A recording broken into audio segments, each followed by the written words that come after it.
Go to countries such as the Netherlands. The Prime Minister rides to work. Oh, Africa. If he should see the convoy of an African minister, not our president, I'm not touching the president. The presidents are in a different world. The African minister.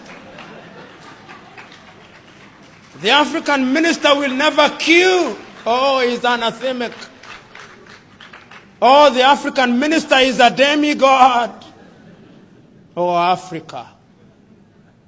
The African counselor in your rural home, when they go to churches, not even if it is not their denomination, they saunter to the front seats. And even our latter-day clergymen will invite them to share their wisdom with the people, even if we know that they are village fools.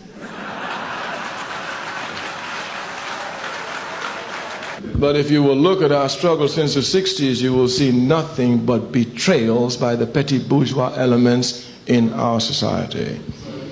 The African bourgeoisie is the most corrupt bourgeoisie in the world.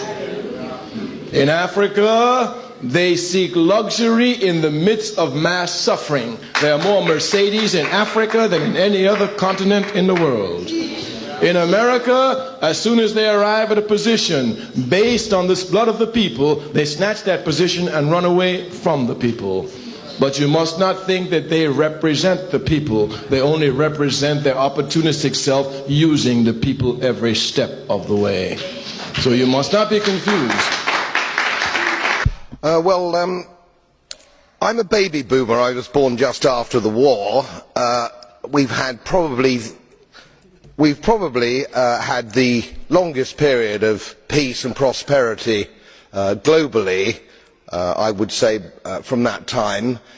I've put a little bit of modest money away so I can hand something down to my family when I pass on, largely because I've never spent more money than I've earned, and I've been prudent, and I've worked moderately hard. Now, it always seems to me as a complete surprise to politicians how countries get in debt. Let me explain, because I don't think you really understand it.